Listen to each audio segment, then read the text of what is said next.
Just as the last few people are coming in, I'd just like to say good morning, everybody. Welcome to this session. Can you please put up your hands if your feet are as sore as mine from last night's dancing? That was seriously good fun.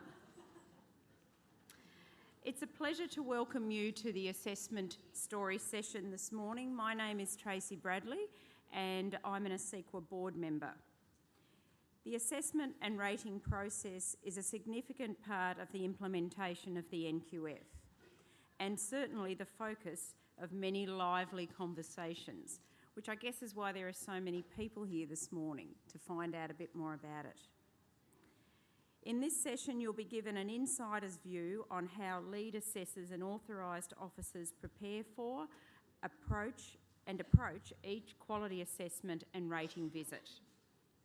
We'll also hear from educators at two services who will share their assessment and rating experience. You'll see we are fortunate to have a number of presenters who will be sharing their experience with us today as part of this session. So let's get straight to it. It's my enormous pleasure to welcome to the stage your facilitator for this session, Georgia Ramsey. It is enormous fun working with Georgia as a board member. Certainly she provides us with fantastic support. Georgia is the General Manager of Strategy and Operations for ACECQA. Georgia's responsibilities at ACECQA include the development and management of policy, research and evaluation of the NQF, ACECQA's operational requirements under the NQF and monitoring consistent implementation of the NQF. Georgia also leads the teams managing regulatory authority training, the excellence rating, second-tier reviews and assessment qualifications. But apart from that, she's not all that busy. So please help me in welcoming Georgia. Thanks, Tracy. My role today, I'm very much playing the facilitator role because we have amazing experience in the room that we definitely want to give you an opportunity to hear from. So I'll be introducing the speakers and at the end we'll also be having a Q&A session. Just a brief overview of our session, leaving bias at the door, how authorised officers are trained with a case study, assessment and rating from a provider's perspective, and we're lucky enough to have two providers with us. Then some preparation for you about how to prepare, feel confident and let your service shine. Assessment and rating from a regulatory authority perspective. You all get nervous when you come out to get visited, but what's going on behind the scenes that you don't actually know, and then what providers can do to prepare for a visit. So that's very much a quick overview. And I'm now going to introduce you to the first two speakers. So we have Lynn Chapman and Belinda Sims. So Lynn is from the Tasmanian Regulatory Authority. She has been associated with the early childhood and education and care sector for 4 decades, and she's been involved at local, jurisdictional, national levels as an early childhood teacher, service manager, consultant, facilitator, regulator and trainer. And also Belinda Sims from our Victorian Regulatory Authority, who is very much an experienced early childhood professional and has extensive experience working in a broad range of early childhood settings. And she's also been involved in the regulation of children's services for more than 15 years. And both Belinda and Lynn have been heavily involved in the assessment and rating processes. So I'm going to hand over to them for the leaving bias at the door.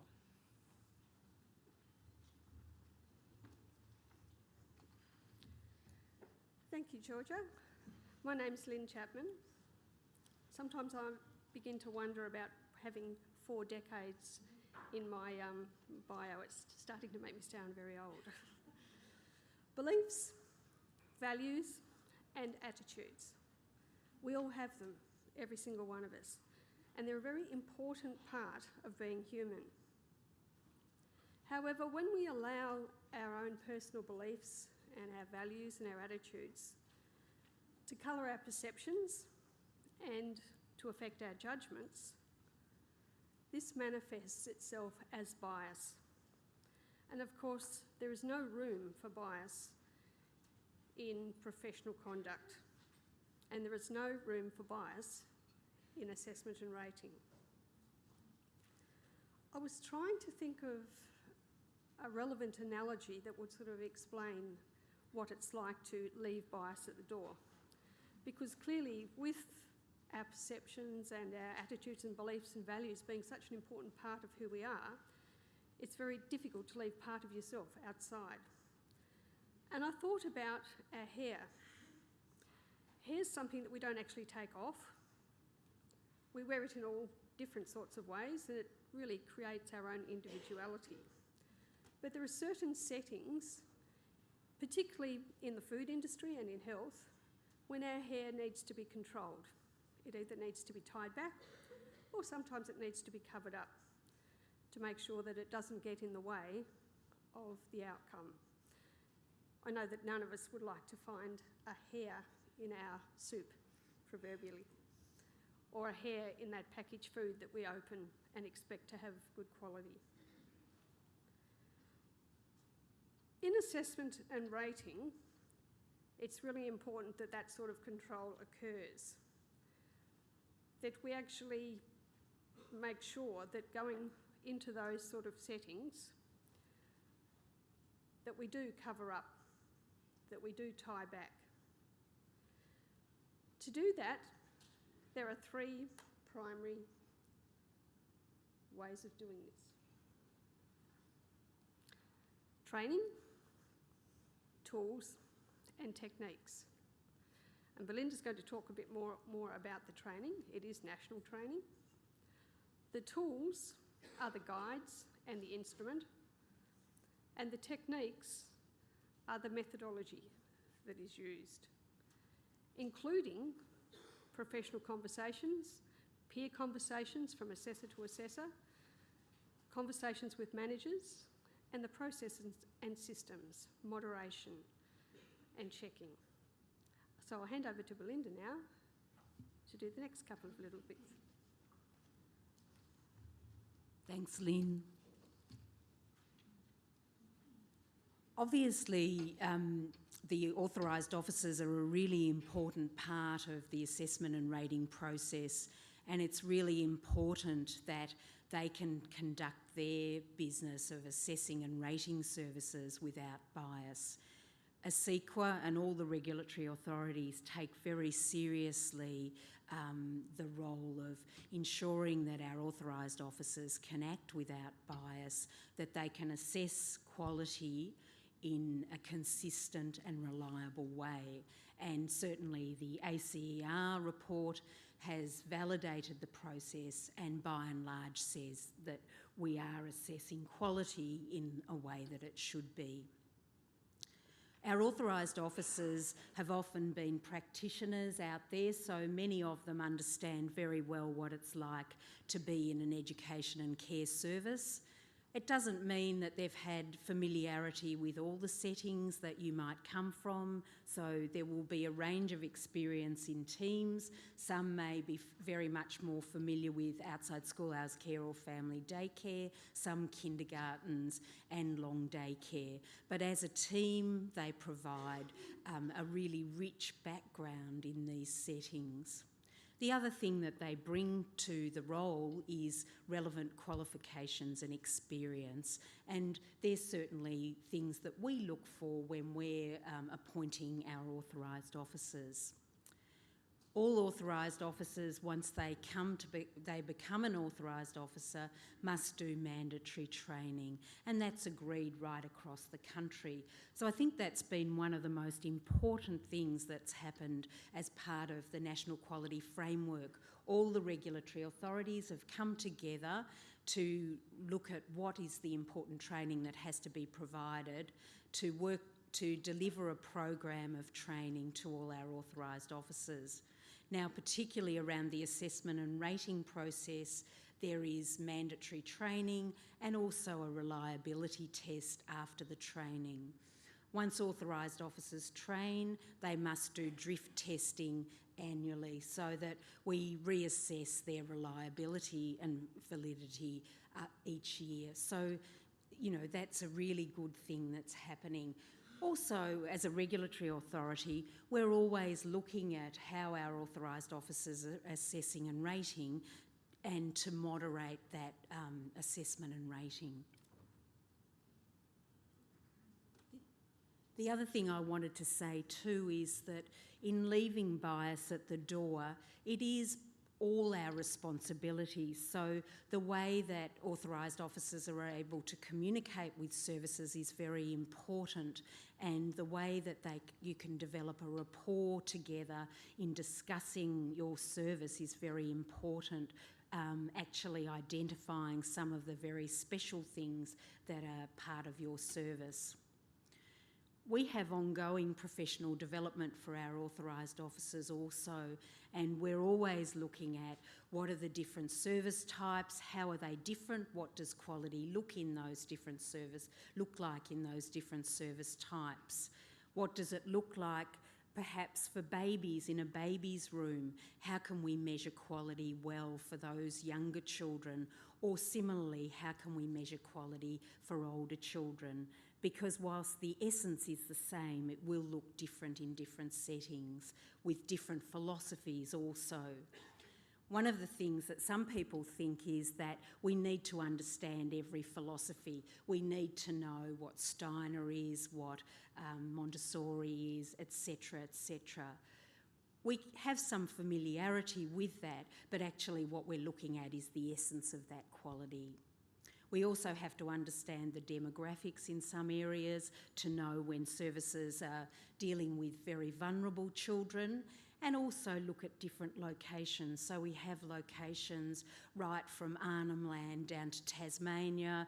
We have remote rural settings that we must assess, as well as services in, say, CBD of Melbourne. We need to be able to assess all of those services reliably and validly. The assessment and rating visit lends itself really to getting that rich information and that two-way discussion that happens at an assessment and rating visit is really important in leaving bias at the door, because it gives the opportunity for authorised officers to really understand what your service is all about. It's really important too that your service understands how it meets the National Quality Standard and can talk to authorised officers about that. We've recently had some services come to us, a bush kinder, for example, where they operate a service out in the bush in a park for 2 days a week, and they've said, will your authorised officers be able to understand what we're providing? So we've linked them to our authorised officers. They will be able to have a conversation so that they can better understand that setting. So again, it's that two-way collaboration that helps us leave bias at the door. The documentation also helps us to have a reliable and valid process, and the instrument that measures quality has been rated as internally consistent and reliable. So that's a great way for us, something to come back to make sure that we're assessing quality in the way we're meant to and consistently across the country. Also, the assessment and rating documents provide a lot of guidance about the process. So I'll hand over now to Lynn to fill you in on a bit more about bias.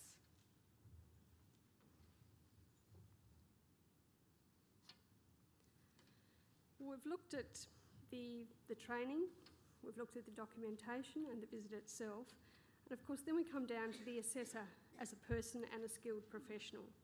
Like you, like everybody involved with early childhood education and care, assessors or authorised officers are passionate, lifelong learners.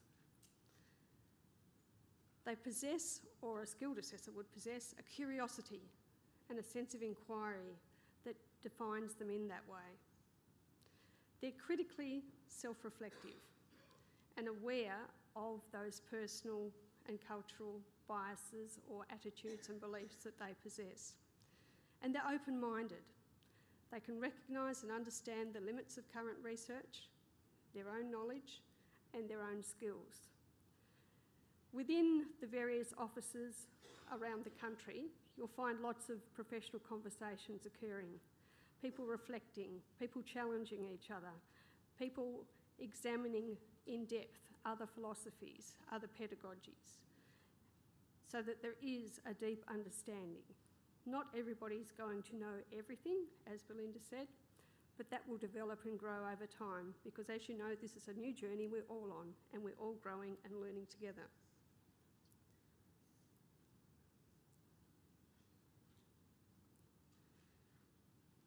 One thing that supports leaving bias outside of our framework of decision making is the fact that we use evidence as the central part of that process. It's not an isolated event. So the decision making is supported by what research says. It's supported by the service characteristics, the things that the assessors or authorised officers observe. It's supported by the resources that we've talked about already, the various documents, tools and guides that are available to assessors, including, of course, assessor expertise, which is continually building over time. Thank you.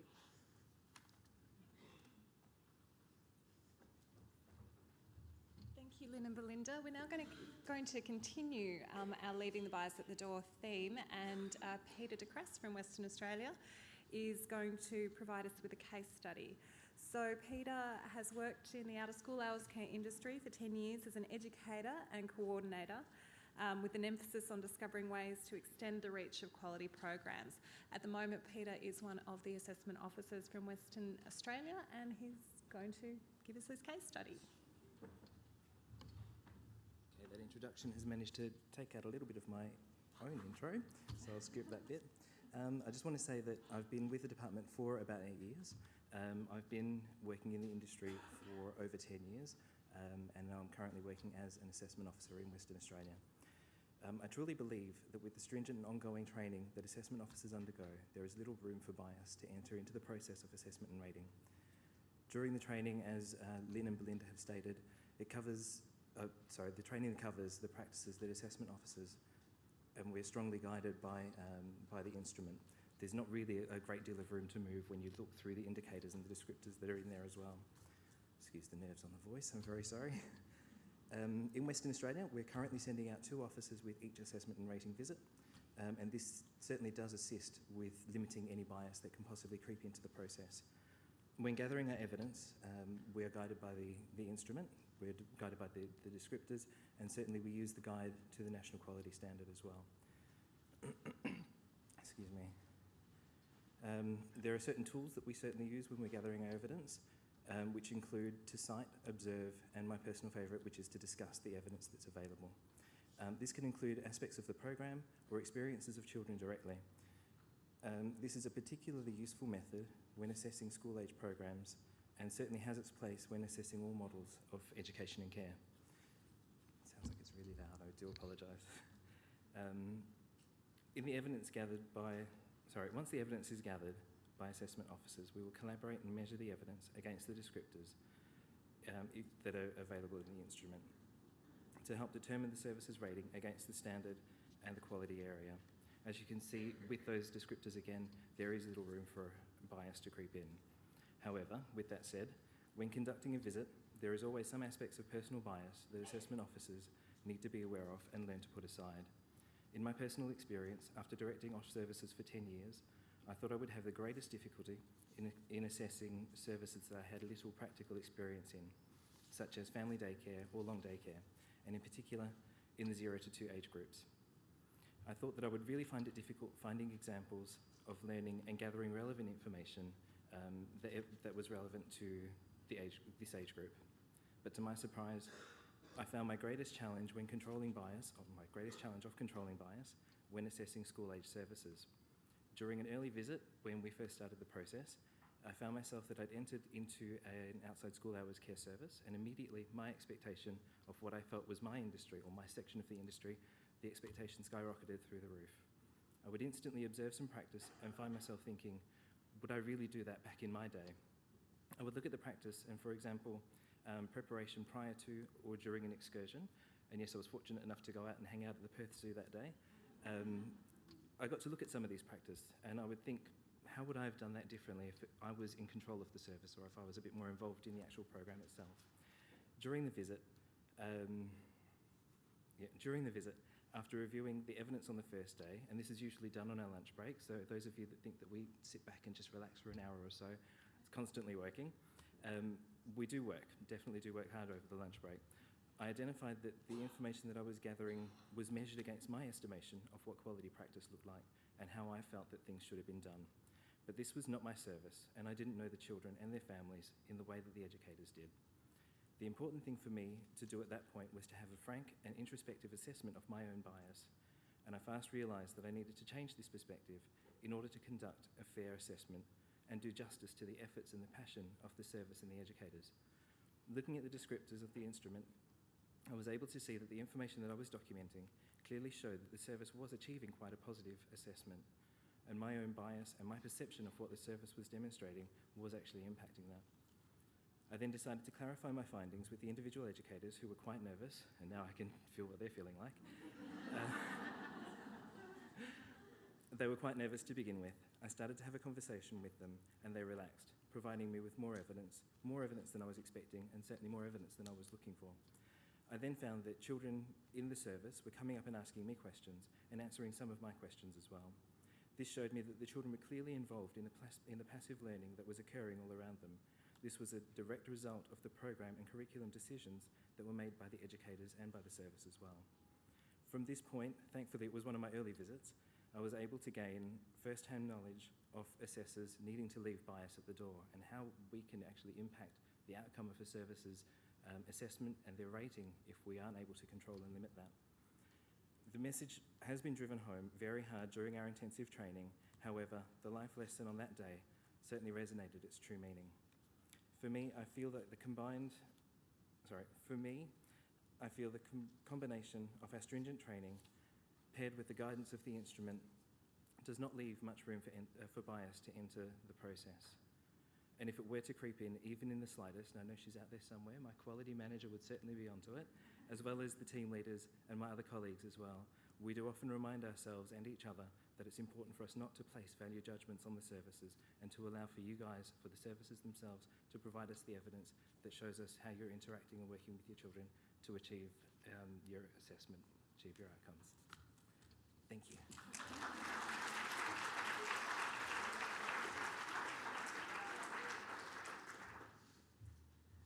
Thanks, Peter. So moving on to assessment and rating from a provider's perspective, and it's my pleasure to introduce you to Kate Phillips and to Robbie McGarvey. So Kate is the Development Manager of Children's Services at YMCA Victoria. Her role is the Development Manager and oversees the areas of outside school hours care, early learning and occasional care services. The YMCA has more than 40 approved services. 7 have been through the rating and assessment process so far, and there's one more in the works at the moment, I think. And Robbie is the Director of Manuka Childcare Centre in the ACT. She's a New Zealand trained preschool teacher who worked as head teacher at the Waitara Central Kindergarten North Taranaki Association before migrating to Australia more than 25 years ago. She's committed to and passionate about leading teams in the building and establishing of effective relationships. So I welcome them both.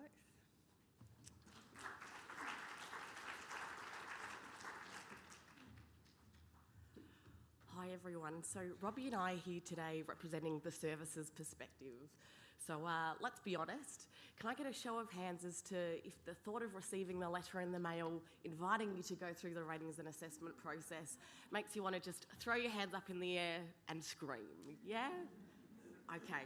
So this bit is for you to try and help you feel as confident as you possibly can about something that is admittedly pretty nerve-wracking. My first tip, and what we've experienced through a number of different ratings and assessments, is to take stock of your resources. Everything you need to do really well is at your fingertips. So I really encourage you to do a bit of a stock take about what's available. I'm sure we all get a lot of different newsletters from all sorts of different providers and peak bodies. We're all obviously very loyal subscribers to the ACECQA newsletter, and that's why we're here. But do make sure that you use what's available. In particular, you can't quite see it there, but the National Quality Standard Professional Learning Program is awesome. So if you haven't already gone and had a look at the different vignettes you can share at team meetings and so on, really encourage you to do that. And of course, we're really lucky that ACECQA have given us the assessment and ratings guide, so there are no surprises in what might happen on assessment day. Okay, so once you've got all of your resources sorted out, it's really great to plan for success and involve your team as much as you possibly can. Don't feel like you, as the coordinator or as the director, that you need to go through it by yourself. Don't make yourself a martyr. So collaborate, delegate, and really create ownership around the whole process. And then that way it can actually be an enjoyable time working together with your team for something that's really quite special at the end of the day. Review your QUIP, as we all know we need to do that, but develop the action plan in response to that as well. So giving your service the best chance of really shining when the authorised officer walks in through the door. And remember, you have a copy of the exam paper, so if you haven't already downloaded it, shared it, practiced with it, really encourage you to do that, as our services have found that really useful. And have a think about your consistency of practice. At the Y, we have obviously a huge number of different services, and they get rated differently, even though they have the same documentation or the same policy, for example. And that was something that we really struggled with at first, going, okay, well, shouldn't it be similar? But as we know, services are just so different, and it's important that each and every one, or every before school care or after school care session and so on, that consistency of practice is embedded every day for every child. On the day, I really recommend thinking about, it's welcoming a guest into your home almost. So take the lead. Don't wait to be told what's going to happen. Welcome them, introduce them, give them a tour, and introduce them to children and staff and any families you might be bumping into along the way. So make them feel at ease as well, because at the end of the day, they're a guest at your service. So let's try and create that feeling of belonging and welcoming that we hope anyone who visits our services would feel. Keep your evidence handy. Again, no surprises. Chances are they'll want to see your staff or parent handbooks, have a copy of the philosophy. So just make sure that there's not the, where is that, June, where? Try and keep your evidence handy, and that will really help you throughout the process as well. Know why and back yourself. No one knows your service better than you do, so make sure that you really feel confident and practice with your colleagues asking each other why. Why is it that we let children choose their own afternoon tea? Why is it that we store bags, or that we have this display in this particular way? So really practice knowing that, and if you can articulate that, then you should give yourself a pat on the back. I won't spend too much time on the keep in mind. As Belinda outlined, it is the citing, the observations and discussions throughout the whole process. And again, when you're preparing, treat all elements and standards equally. There isn't one that's more important than the other. And as you go through that, you really work out, okay, we need to work more in this area, or I'm not sure we have any evidence to support this particular element. And that's okay, that's why there's such a great lead-in time. I wanted to leave you with the path to continued improvement. The ratings and assessment day, it's a little bit like the wedding day. It gets all of the attention, all of the focus is on what happens on that particular day.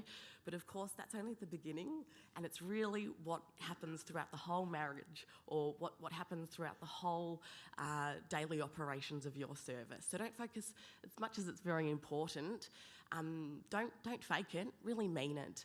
And these are some ways that you can make sure that you really are living and breathing that quality in your service.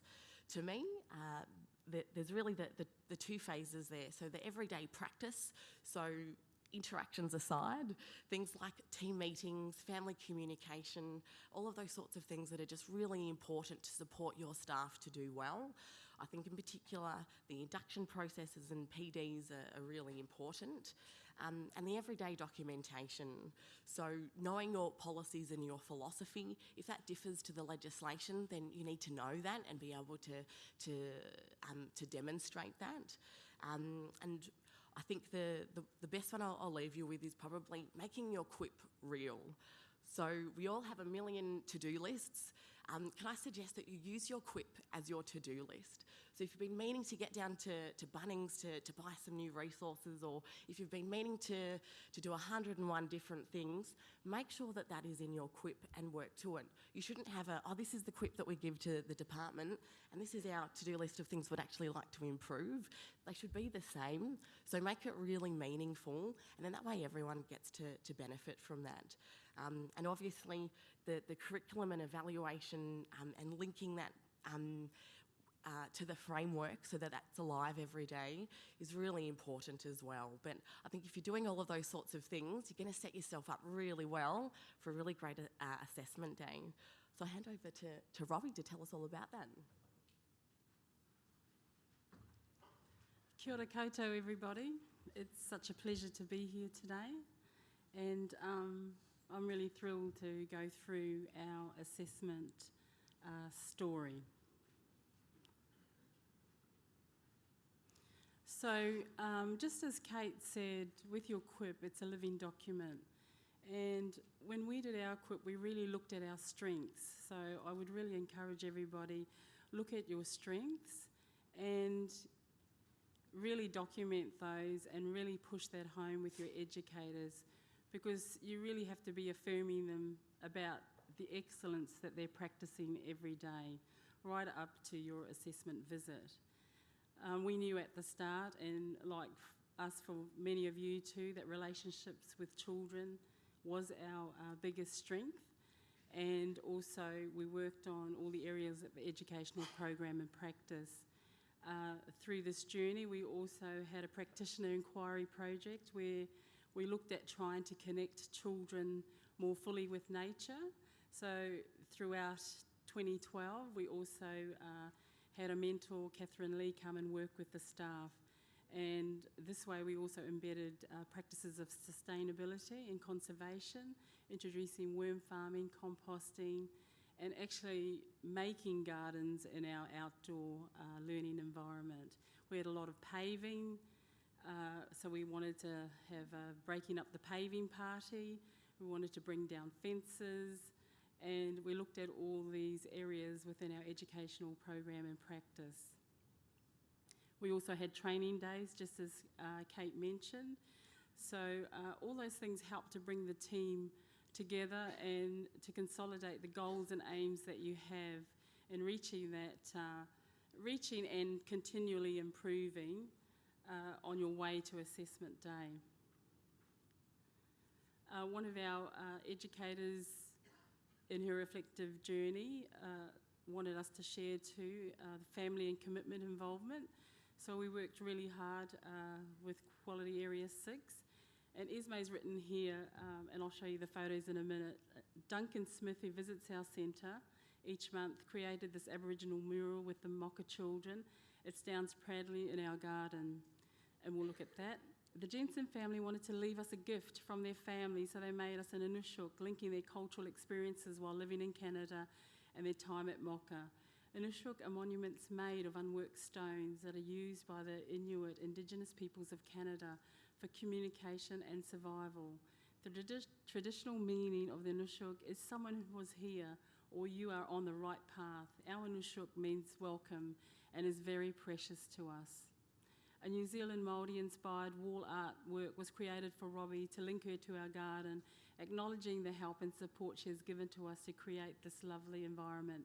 The children made all the ceramic buttons which made up the artwork, and here are the pictures of those. So building strong relationships with the local and broader community can be seen in a variety of learning experiences. Duncan Smith, our Indigenous educator who comes once a month to the centre, also helped us with linking and connecting to a community in Western Australia. He advised us on how to go about that, and through our music teacher, that was another partnership that we formed with the broader community, and this was with the kinder classroom in Wyndham, and it was a fabulous cultural exchange between our preschool room and the kinder room. And 3 weeks ago we went up and spent a week with them, and that was a wonderful experience. Now, once we got back so we had our visit on March the 12th and March the 14th, and I must say that our authorised officers absolutely made us feel so at ease. They came and they looked like they were dressed ready to spend a day with the children as well, and they put everybody at ease. So from that point of view, it was a great day. We then had the Wednesday off, and they came back on the Thursday. So we received our draft report back in April, and when we got the report, our Quality Area 1 was working towards, and our Quality Area 2 was meeting. Quality Area 3 was working towards, and 4 to 7 was exceeding quality. So on one side we were so elated, but then on the other side we were disappointed. So we had to take that document apart and really look at what was being said and ask the questions, okay, can we do this better? And as a team we researched that, we asked questions, we talked about our feelings, because our educators said, oh, far out, we're not even meeting, how can that be? You know, so you have to work through those feelings too with your educators. And one of the encouragements too from the comments was to use more natural resources in the indoor environment. We thought we had enough, but we've taken on the suggestions and we've acted on that, and we've had positive outcomes. So I must say that while our rating overall is working towards, we are celebrating that we are an excellence centre, and we're not going to wait for ACECQA to invite us to apply for excellence. We are going to know that we are excellent and keep working towards excellence. So thank you.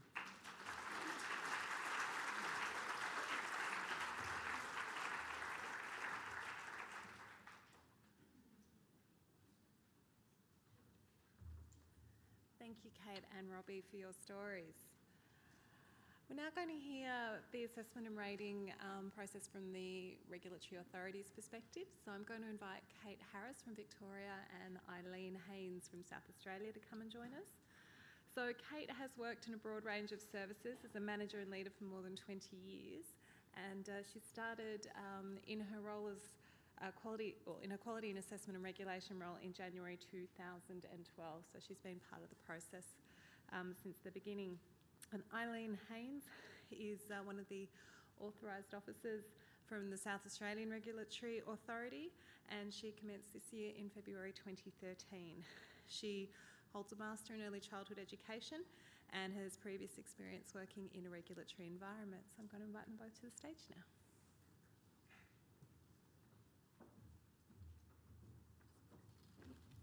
Thank you. Good afternoon, everyone. My name is Aileen Haynes, and today I'm going to take you through what we do as authorised officers and as assessors before and for the preparation of an assessment and rating visit. So part of the initial preparation for assessment and rating visit involves what is described as a desktop review, and this review involves looking at items such as the quality improvement plan, the compliance history and of the service, and any additional information that may be provided, say for instance on service websites. Once this information has been collected, authorised officers will make the initial phone call to the service, introducing themselves and confirming details, and also giving an outline of the assessment of the up and coming assessment and rating visit. So after that initial phone call, a confirmation letter will then be sent confirming these details. So to go into a little bit more detail, the desktop review. As mentioned, to commence the planning of assessment and rating visit, authorised officers will review the service's current documentation, the compliance history, websites or social media pages, and the quality improvement plan. So all information is reviewed to provide authorised officers with the context of the service before the visit, as we understand not all service types are the same. So the review process also assists authorised officers in planning for what further information to gather, and also further questions that would, to develop further questions and prompts on how to further develop their planning to ensure they gather the breadth of information required to complete a reliable assessment and rating visit. So when we're looking at service websites, they are an important aspect to reviews. They provide information about the service and how they communicate and maintain relationships with the general public and families. For instance, some services have resources such as family handbooks and newsletters available to download. Although in saying that, online resources are not mandatory for a service, but we're including them today to show you the breadth of information that we do gather during a desktop review. And then finally, the quality improvement plan is useful in the review as it gives authorised officers an idea of the self-assessment process that has been undertaken at the service. And it also outlines the philosophy of the service along with highlighting important aspects such as the strengths of the service. So then the initial phone call that we make will be to the service's approved provider, and this is a two-way conversation which provides an introduction to who will be completing the assessment and rating visit, along with a general overview of how the day may be structured. So authorised officers will highlight to the approved providers how the day will most likely involve a large amount of observation, discussion and citing of documents. It also highlights to providers how the aim of the assessment and rating visit is to gather evidence on everyday practices. So when booking in the date and the time of the assessment and rating visit, authorised officers will discuss with approved providers and check schedules to ensure the date is appropriate for both parties. Once this is confirmed, the overview of the day will be discussed, which involves the need to organise time to speak with the approved provider about the service operation and the management structure. And time may also need to be provided to speak with key educators, such as the educational leader in relation to the service program and practice. So authorised officers will confirm details such as availability of parking and key session and routine times of the service, and will also highlight that practices should not be altered for the day of assessment, as we're not there to interrupt the general running of the service operation. So finally, the phone call is a prime opportunity for the approved providers to ask any questions before the actual assessment and rating visit. So then an outline of the assessment and rating visit. This will usually commence with a tour of the service and an introduction to staff and their roles. And it's an opportunity for approved providers to highlight facilities and resources which authorised officers may need to cite throughout the course of the day. So this is sometimes then followed by a discussion with the approved provider to further expand on the context of the service in a more detailed level. So a focus of the visit is to observe everyday practice and interactions between educators, families and children. So authorised officers do try and plan a loose timetable for observations in both the indoor and the outdoor environments. This includes observations of routines involving arrivals and departures, meal times, sleep and rest times, and general transitions. So it doesn't take into account the size. So this does take into account, the size and the focus of the service. And this timetable is flexible, as we are very aware that unplanned events do occur, and we do reassure educators that it isn't the end of the assessment and rating if something unplanned does occur. So on the assessment and rating day, assessors will not discuss the final rating with the service, and the reason for this is because it is not actually decided until all evidence and observations are reflected upon when the assessment and rating process is completed in the subsequent days after the visit. So generally speaking, broad verbal feedback is provided to approved providers of the service, but again, the final rating is not decided on the day of the assessment and rating. So thank you, and I'll hand you over to Kate. Okay, so I'm just going to expand a little bit on what Eileen's talked about in terms of what I've learned.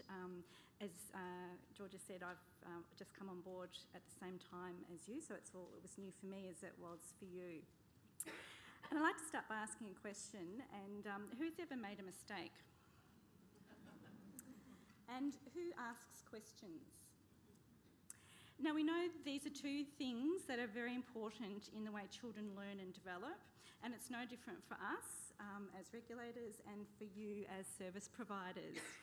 And I suppose it's really important that we keep that at the front of what we're thinking, because that's what it's all about. It's a learning process, and it will change and develop as we get more confident in what we're doing. Who's ever had to make a phone call to someone that they've never met before, that they don't have a relationship with, and that they are fairly certain the person's either not going to hear what they're going to say, or that their person is going to be very anxious? And I suppose that's what I've learned. I've really tried to think about how would the person on the other end of the phone feel. So what I do know is that I'm very passionate about the work I do. I have high standards. I enjoy working with people. I love coming and working with children. And I work with a great team of people. And I think when I'm doing this work, it's no different, I'm sure, from where you're coming from. You have exactly the same experience and the same sort of passion and commitment. So what I wanted to say is that I've learnt that we all have the same objectives. We just are coming to it from two different perspectives, but they're very similar. What I do know is that preparation for anything we do is really important, and it's no different with the assessment and rating process. We do build an idea of the service. As Aileen said, we look at the quality improvement plan, the website, or anything else that we might have available to us.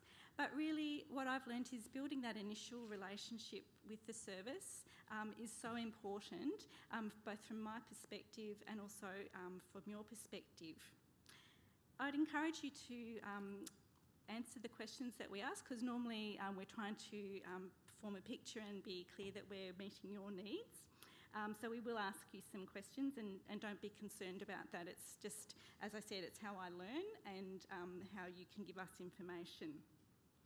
Not every assessment and rating visit is the same.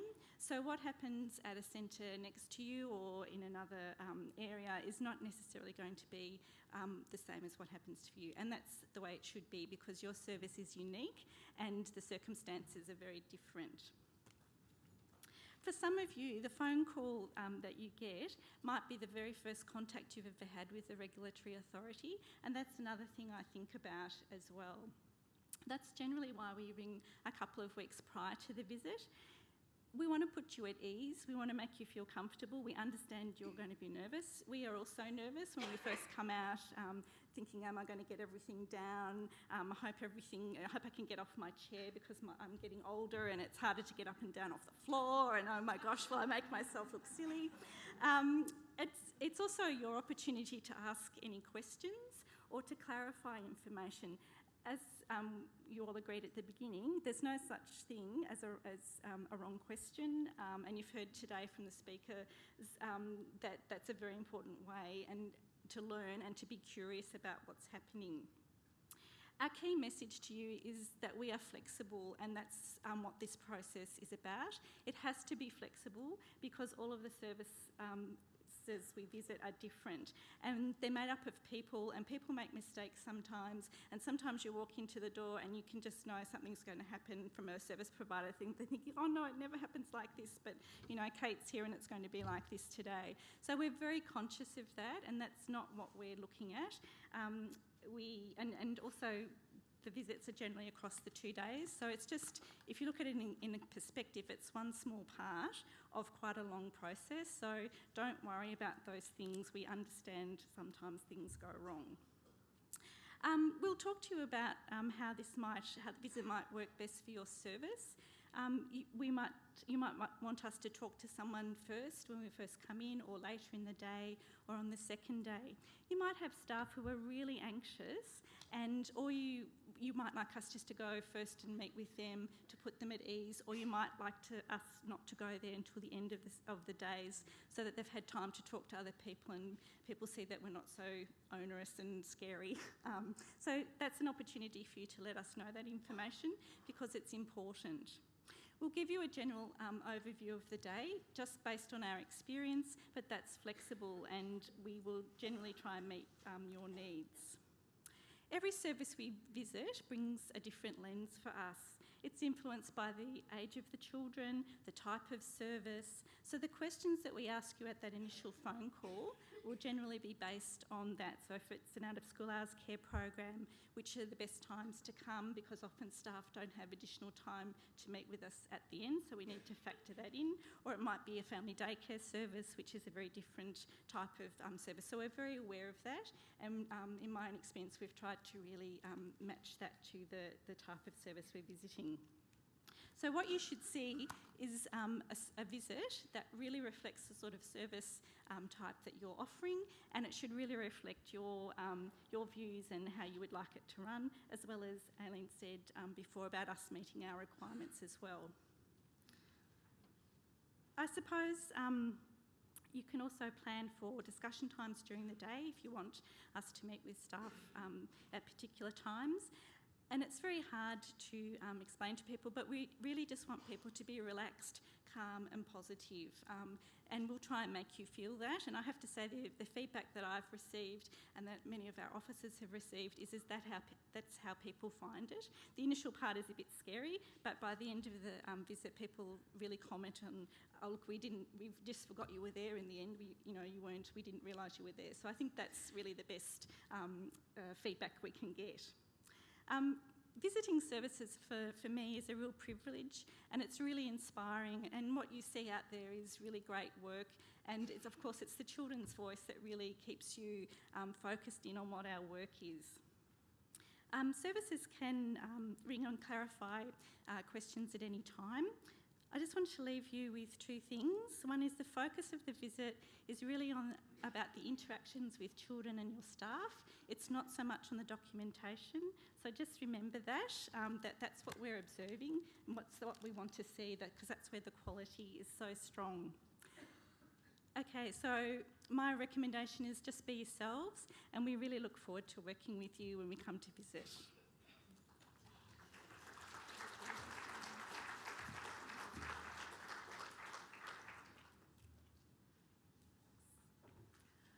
Okay, we're on the home stretch before the questions, so we have 3 more speakers to talk to you about what providers can do to prepare for a visit. So Belinda has an encore, so I won't run through her biography again. But Jane Bilberry is another one of our South Australian Regulatory Authority authorised officers, and she's an experienced early childhood professional who began her teaching career more than 20 years ago, and she's worked in a variety of services including long day care and preschools. And we also have Mark Cooper, who comes from our Queensland Regulatory Authority.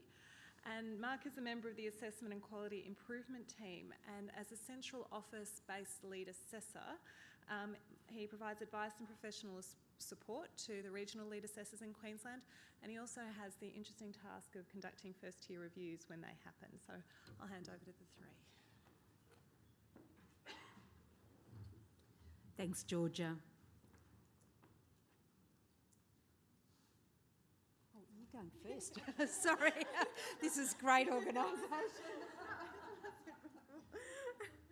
Oh boy. Yeah, hello. All right, so I'm here today to talk about reflecting on your practice.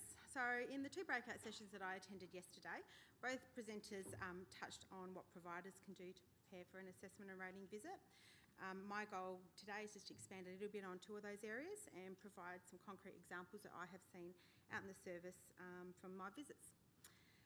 Reflecting on your practice helps to strengthen your understanding of the national quality standards. The more you reflect on and analyse your practice, the more confident you will become in seeing opportunities for continuing improvement.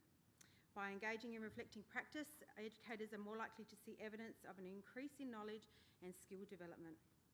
Be more open to different ways to think about and understand things, and be more flexible and adaptive in their approaches. When everyone is collaborating in the process of reflection, it is more likely to result in an exchange of ideas, shared understanding, shared decision-making and positive partnerships. It also means that educators are more likely to learn, develop and strengthen their capacity as a team. This in turn leads to improved outcomes for children, families and the community. When reflecting on your practice, be honest, realistic and practical. Work from your current practice, what is working well and what can be improved. By identifying areas for improvement and noting them in your quality improvement plan shows that you're engaging in critical reflection on your practice, and these are the areas that you are working on. Work with what you do and do it well. It's best to consolidate your practice so that it is consistently embedded. This way you will be confident talking about your practice rather than be in a state of flux because it's new and it's unfamiliar. Assessors want to see what your common practice looks like. Try not to make change in the short term for change's sake. It will be evident at the assessment and rating visit that these practices are not embedded. For example, some services have added additional staff for the visit day. The staff brought in were not familiar with the services, policies, procedures and quality improvement plan. Additional staff are not needed on the day. Try not bring in additional staff because you think that we need to talk to everybody. Assessors will work around times of the day to best have conversations with key people such as the nominated supervisor and the educational leader. Assessors will question at the appropriate level and target it to the responsible people. There will be minimal discussions during the day as assessors do not want to interrupt practice.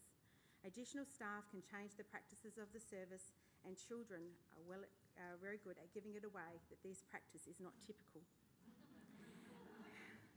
Think about the questions that you might be asked and how you might respond to them. It's also important to engage educators, staff and families. There should be a shared understanding of the intent of the National Quality Standards and the regulations and how educators' roles support the implementation of the National Quality Standards. Services should engage all educators in discussions and the application of the National Quality Standards in order to develop a shared commitment to the National Quality Standards and a common language for describing your practice. These discussions can occur through regular staff meetings. However, other services have demonstrated their commitment to sharing this information in alternative ways. And I think Mark, if you were with Mark's presentation yesterday, yesterday, he talked a lot about this as well. This is evident in services that experience difficulty organising regular staff meetings for a variety of reasons. These services have considered other ways, such as staff memos or social media, where only educators of the service can comment on their reflections. In this day and age of social media, services have turned to things like Facebook to reflect on their practices. Here there is a forum for sharing ideas and reflecting on the day-to-day practice. Educators were expected to reflect daily and respond to other educators' reflections. Another avenue that I have observed is educators being involved in reading groups where they discuss the issues raised in the readings and reflect on how they might use these and apply their knowledge and ideas in their own work. Also, I've never seen so many sticky notes as I have done recently at services. Staff are using these as a method to document reflections while they unpack the National Quality Standards. Educators at one service were using sticky notes as a way to document their understanding of key terms from the service's philosophy statement or the National Quality Framework, such as pedagogy, best practice and embedded. What do they mean? It is desirable to engage families in the assessment process. It's important that they are aware about the National Quality Standards and what assessment and rating means. Share the process of the National Quality Standards with families at your service. Be honest with your families. Discuss with them that the National Quality Standard is relatively new and that as a service you are striving to meet the National Quality Standards. Information on the process can be displayed, emailed, put on the service's website or sent in newsletters. I have observed displayed information from the National Quality Standards process on a timeline in a service's foyer. There was information on when the staff had worked on their self-assessment, when they had completed their quality improvement plan and when it was due, when their assessment and rating visit was to occur. Assessors have also seen National Quality Standard information on services' open Facebook pages as well. Educators and staff have found benefit in becoming part of a network where they can share their assessment and rating experience through avenues such as hub group meetings. However, as was mentioned before, it's important to note that no two assessment and rating visits will look exactly the same.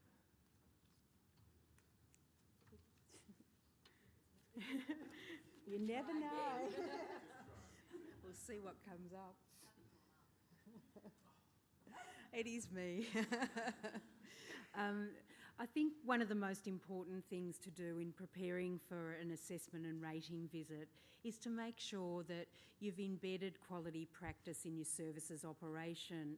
And obviously you're not going to wait until the letter comes from the regulatory authority announcing the visit and start preparing 12 weeks out from that visit. What will happen if you wait that long will be that the practice won't be embedded, everybody won't be familiar with what you're doing. So I would imagine that most services have really embedded the quality, they've looked at where they're going, they've developed their first QIP, quality improvement plan, they've already reviewed it several times, they've done a self-assessment.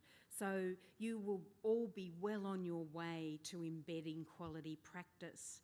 And therefore, when you get that letter, if you haven't had it as yet, you don't need to rush around and do a million things and start panicking.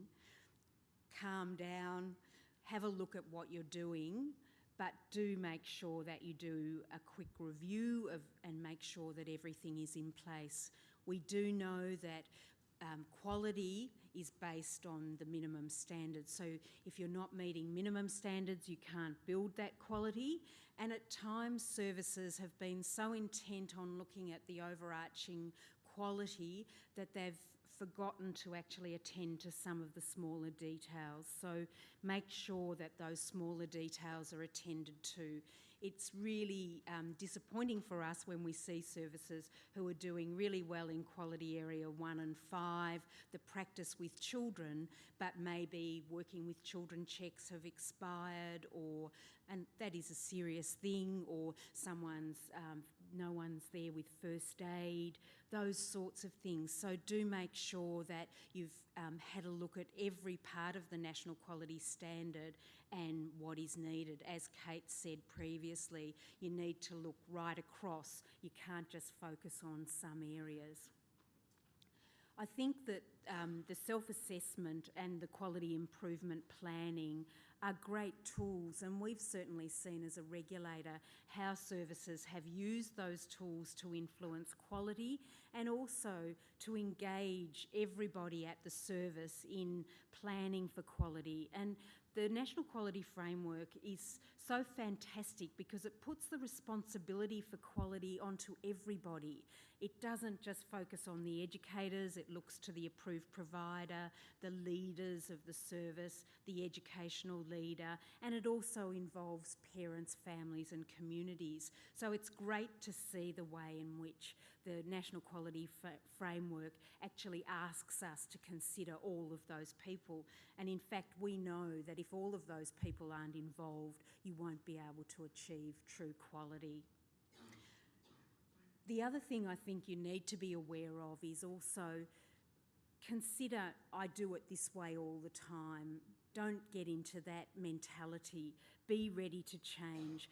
Services do change over time, and I've just recently been talking to a parent whose child has anaphylaxis, and the service has continued having their footy day and providing frankfurts and hot dogs, and this child can't partake in that activity, but that service hadn't sort of twigged to the fact that to be inclusive they need to consider that child because they hadn't had a child with anaphylaxis. It's the same, you may have different cultural groups and that sort of thing.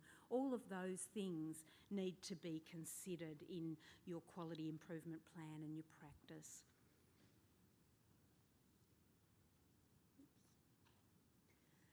The other thing that I would say too is you can't go wrong if you actually put the child at the centre and you look at each and every child within your service, and that the way you're looking to quality actually takes into account each and every child and meeting their individual needs. So that's my message for you, and I'll hand over to Mark now. The downside of being last is I get to say what Belinda said, what Jane said. My messages, I think, have all been said before, but there are two main messages I think that that I'm wanting to try and get across today for you in preparing for your assessment and rating visit. And the first one, I think, really highlights this need to know what your values and beliefs are as a provider of education and care for children, and to make sure that those values and beliefs align with what you're practicing. So you might draft those beliefs into a statement of philosophy, or they may be permeated through your policies and operational matters that you document for your service. But then it's important to take those and operationalise them, and your planning is the tool you use to operationalise those values and beliefs. So will it be evident in that planning? And then, are you actually following through on that and actually implementing what it is that you say you do? So for example, if you think about element 7.2.1, a statement of philosophy is developed and guides all aspects of the service's operations. How true is that? What we value and what we believe actually runs through all of those quality areas in the NQS.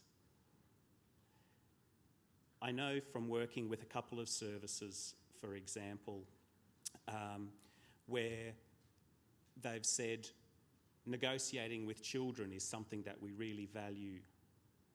And so what you would expect to see is in the planning for that service that there would be opportunities built into that planning for negotiation to occur.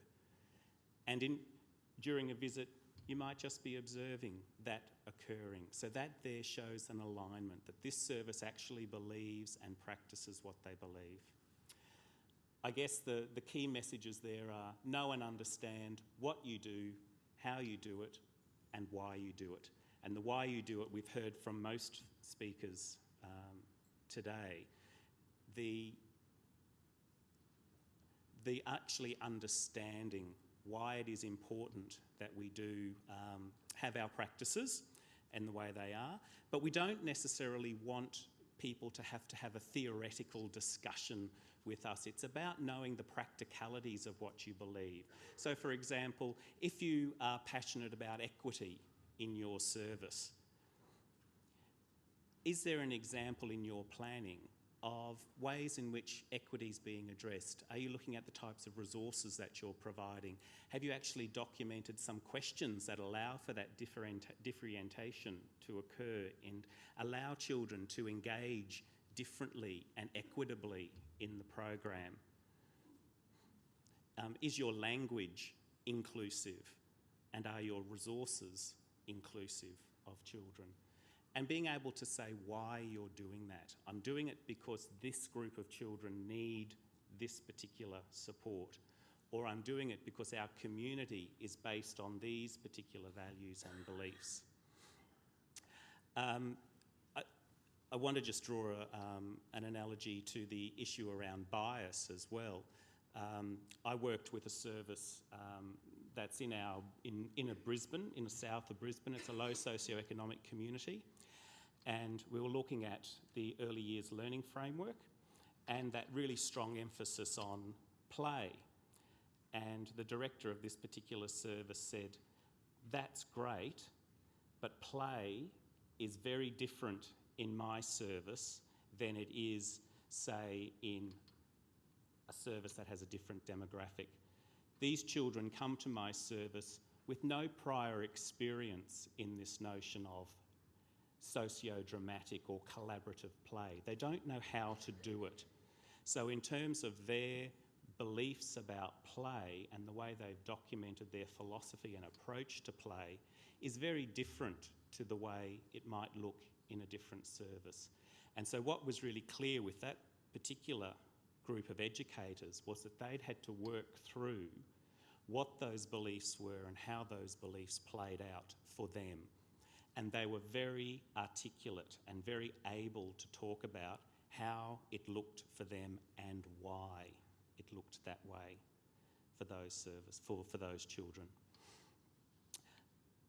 The assessment and rating visit is your opportunity to demonstrate the quality of your practices. So I think that's one of the key messages. Take that opportunity to really be able to articulate why it is you're doing it, how you do it, and it looks like this for this reason in our service. The other issue is that it may look different across different rooms if you're in a service like a long daycare service with multiple age groups. So it looks different for babies and toddlers. The philosophy plays out differently, but being able to describe that and talk about that is important in that sense. Now, the next message is actually one that Jane spoke about in terms of don't be a martyr. I'm putting it a little bit more basically than don't be a martyr. Don't sit in the dark and wait for it to happen.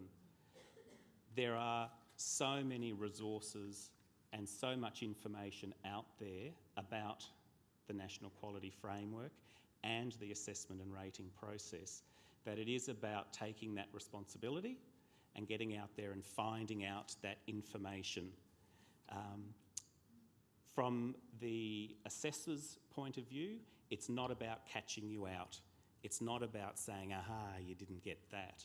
It's about making everything open and transparent, and it's about a collaborative conversation about those standards and how they play out for you. So where does the greatest strength lay? It lays across all of us.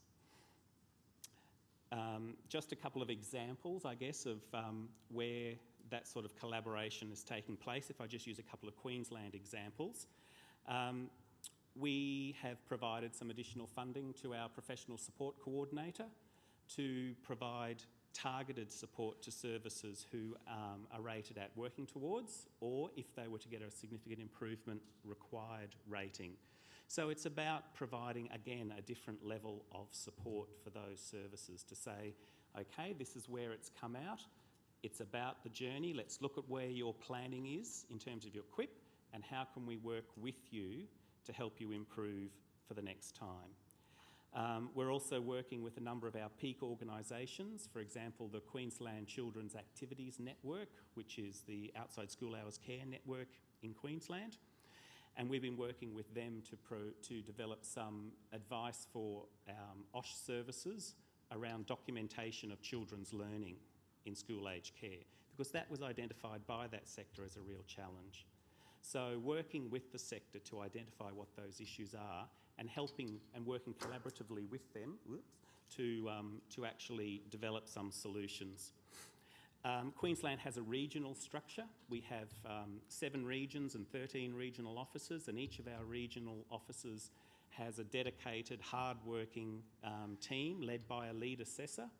And they actually, as part of their work with their services, do a lot of capacity building. And we heard about that in our session just before morning tea, about building capacity amongst the sector. So network meetings are really important and a really great way to share your experiences. So what you've learned through your processes and what another service's experiences have been. And also to access all of those professional materials that were on the earlier slides today. So don't be a mushroom, get out there in the sunshine and enjoy. Thanks.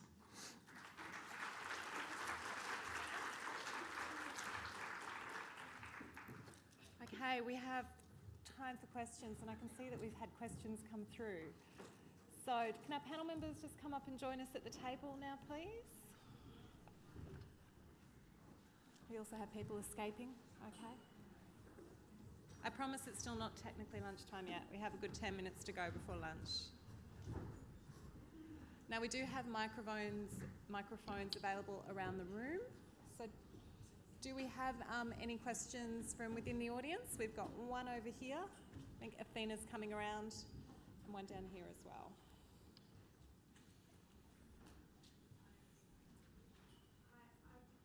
I'm guilty of having convoluted questions, so it's more a few statements and then sort of a question to attach to it. A couple of things I do want to say is I just want to put a message out. I think there is a lot of services that are actually really keen to go through the assessment rating visit very soon. So there is some that are nervous, but I think some are really busting to get that assessment rating visit to support them further in their journey of improving quality. The other thing, Paul, not to put spotlight on you again, but I think it was nice to see how nervous you were, because that helped others see that the assessors are human. I just have a bit of a thought around, I think it is really important about that leading quality in the service should be done by everyone and not just one person. But there is a real fear and a real pressure for some of those leaders or educational leaders or whoever it might be, with the real critical shortage and transient staffing in a lot of the children's services, education care sector types, which really puts pressure when it comes to those assessment rating visits. I think the unpacking of the frameworks and national quality standards is and should be a complex process, because it's about children and families, and that can't be done overnight, and it shouldn't be. But I'm just curious about what the thoughts would be for those services that might have leaders who are feeling a bit stressed or a bit, I've just unpacked this journey with one lot of team and now I've got transient staff. I hope that made sense and wasn't too convoluted. Well, I'm going to ask a couple of our authorised officers to see if they can help with that, or so. Well, Peter, you looked across eagerly. When we go out and do our assessment visits, we do take the time to go through the rooms, work out who the key people are, identify who the people that may be nervous would be. We'll start with some general easy conversations with things that they may be comfortable with, ask them a few questions about their program, or just some general conversation to ascertain as to whether they're comfortable with us being in their room. When I start my assessment visit, I will spend a bit of time in each of the rooms so that the educators and the children can become comfortable with me actually being in the room, not necessarily taking all that detailed documentation straight away. On the second round, when I come back through the room, that's when I'll start to ask a few more questions. We do identify the educators that are nervous, and we're certainly not going to be pouncing on them, because that certainly wouldn't be fair. And now I know how they feel. So we are very cognizant of the fact that there are people that are going to respond anxiously, respond nervously. I'll ask a question one time. If I don't feel that I've gathered enough information, I'll ask it again in a different way at a different time, once that relationship and that rapport has been developed as well. So we do identify those that are comfortable, those that are uncomfortable, and we'll work to the strengths of the service as well. Thanks, Peter. We've had, sorry, Rob.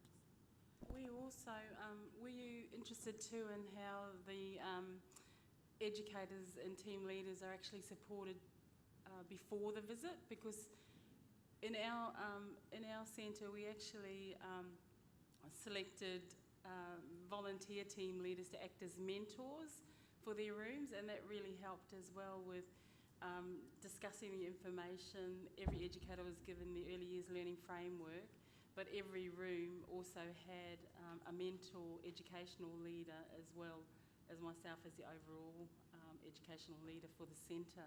So it was breaking it down into smaller groups and managing and discussing the information, and then reflecting on it. I guess, and I think you kind of touched on, Paul, about not pouncing on educators if they're clearly very nervous. I guess my thing was more around the fact to reflect on a service, families, every stakeholder that's connected to a service, to reflect on all of that, prepare for a quality assessment rating, and then have transient staff or perhaps brand new staff that have been there 2 days. I don't believe you can understand a service's story in just 2 days prior to a service visit. I also don't think that the service visits should be stopped or paused. I think they need to just keep going. So I guess it was just about that process of the nervousness of those staff who may not have a complete picture of the service they're working in, but are actually committed to that service and that quality. I guess it was more about the new staff.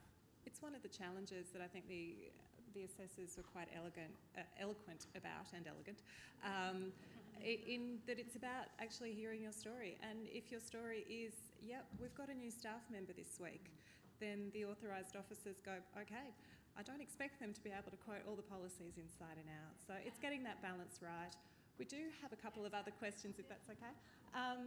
So we've got one that's come through the app, and the question is, do all assessors have early childhood training, or can they come from another background?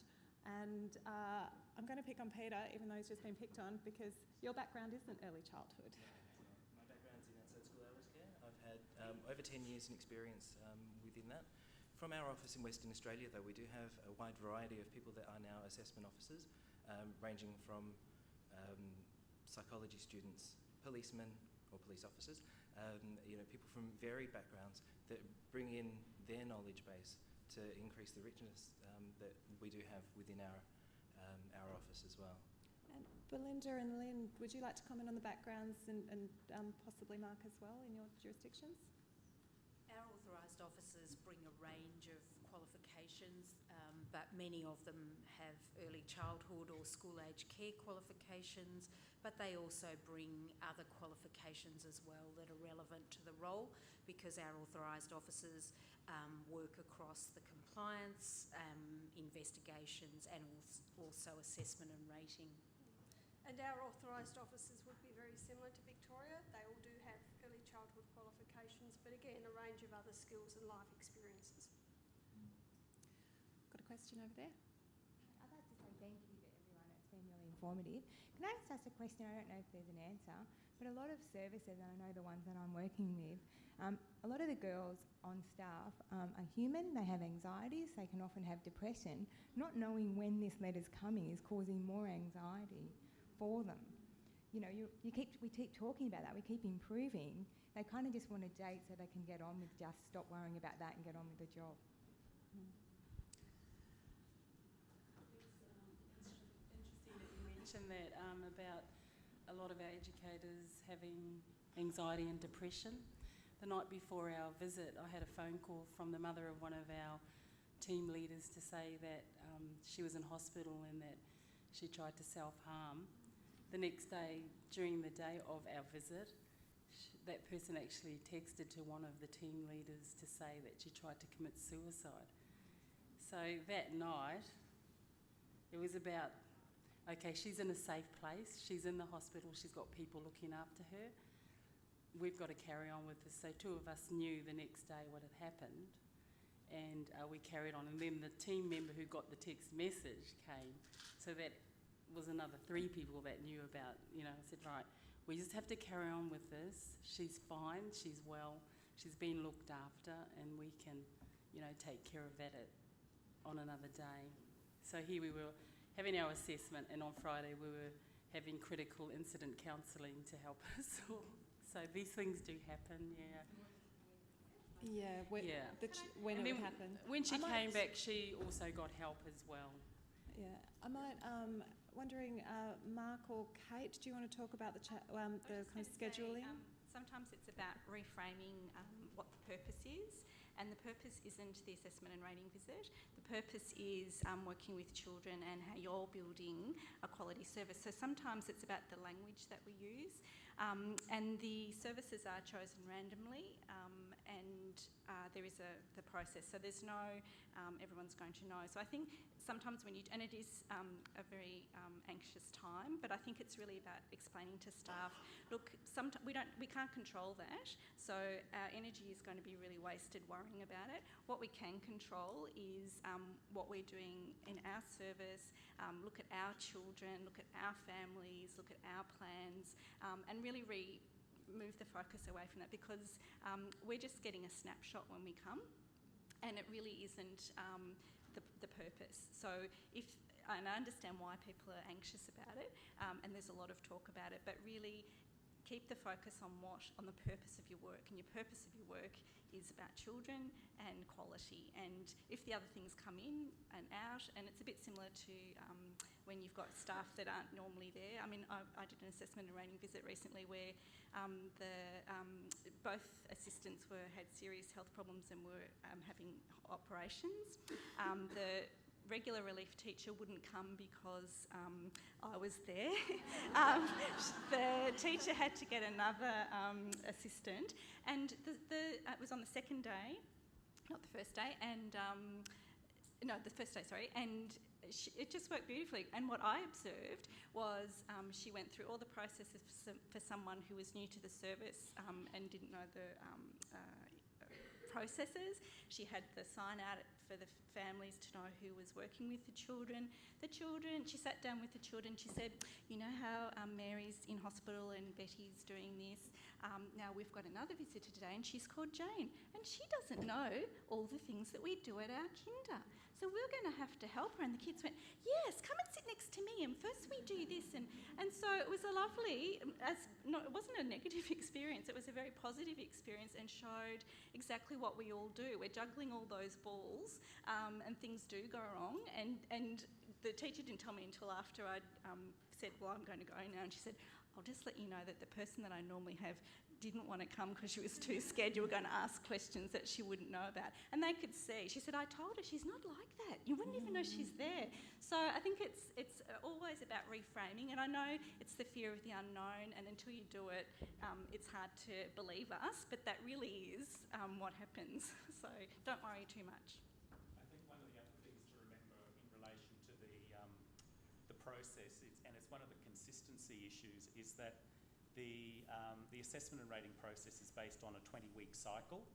So for our authorised officers to set out a schedule, they actually have to plan, 20 weeks for an assessment and rating visit. So, if you look at Queensland with more than 2,700 approved services, it's going to take a long time to schedule all of those services in for their assessment and rating visit. So yes, there will be those services that are waiting, and as the first person pointed out, there are some that are really wanting to have that assessment and rating visit, but because of the way that the process is, we just have to try and work around that through the schedule.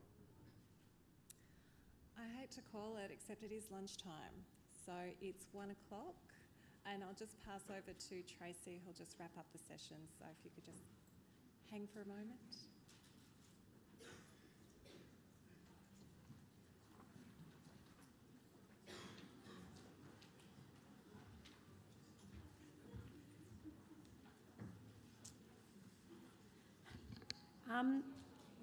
Thank you everybody for your patience and listening and great questions.